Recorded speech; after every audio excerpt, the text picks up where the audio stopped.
नमस्कार, मी doctor Satish Pattanshetti, laparoscopic and bariatric surgeon working at Jupiter hospital Pune. मी एक वेट लॉस एक्सपर्ट पण आहे, ओबेसिटी एक्सपर्ट आहे.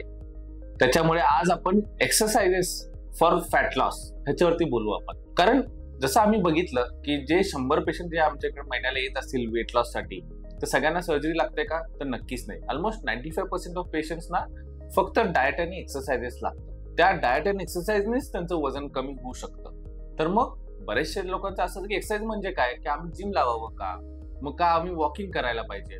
पण बऱ्याच जणांचं असं की आम्ही वॉकिंग करतो, एक्सरसाइज करतो म्हणजे काय, तर आम्ही वॉकिंग करतो. तर walking is not an exercise.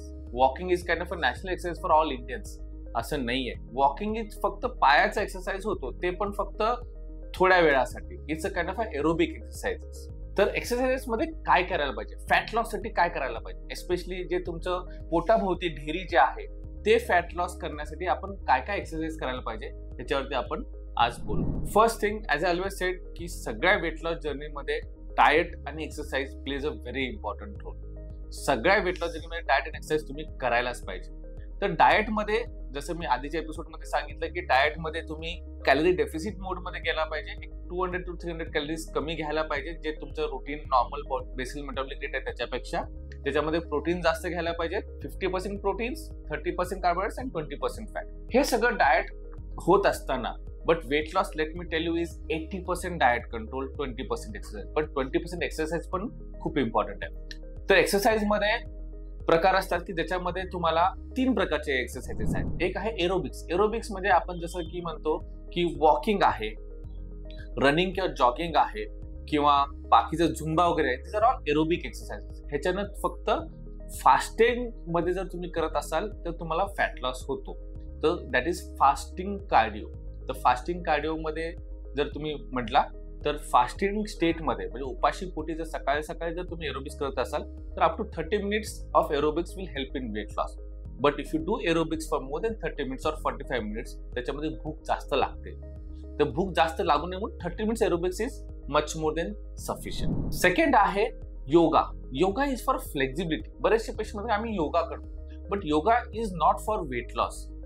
थोडंसं power yoga can be use for weight loss if you are using your own body weight for doing that yoga. पण yoga is more for flexibility, म्हणजे तुमचं बॉडीचा एक लवचिकपणा राहण्यासाठी आपण योगा करतो. So body flexibility is yoga. Third main for weight loss जर तुम्हाला पाहिजे असेल तर is weight training. Weight training म्हणजे you can either use your own body weight or you can use, तुम्ही तुमच्या घरी आणून, म्हणजे 5 किलो, 2 किलो, 5 किलो, 7.5 किलो, 10 किलोचे असे तुम्ही वजन घरी आणून पण तुम्ही तुमचे वेट ट्रेनिंग एक्सरसाइज करू शकता. आणि if you can join gym then very well and enough. ते खूपच चांगलं आहे, कारण त्याच्यामध्ये तुम्हाला मशीन्स पण येतात. जिम मध्ये मशीन्स असल्यामुळे तुम्हाला assisted exercises, weight training exercise करू शकता. त्याच्यामध्ये इंजुरी थोडीशी कमी होते. वेट ट्रेनिंग एक्सरसाइजेसमुळे तुमचा मसल मास मेंटेन राहतो, मसल मास कमी होते. Especially after the age of 40 muscle mass कमी होत असतो. त्याच्यामध्ये वेट ट्रेनिंग एक्सरसाइज करणं खूप गरजेचं आहे. So as I told you, exercise कुठले कुठले करायचे? 3 types of exercises. First is aerobics, that is only 30 minutes of aerobics, that too in fasting state. Second is yoga. Yoga is for flexibility. And third is weight training, that is using weights. वजन घेऊन, with either with your body weight or with your dumbbells, you should do all these weight training exercises.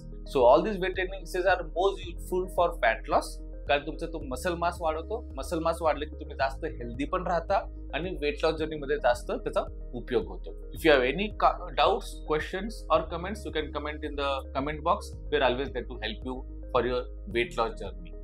Thank you.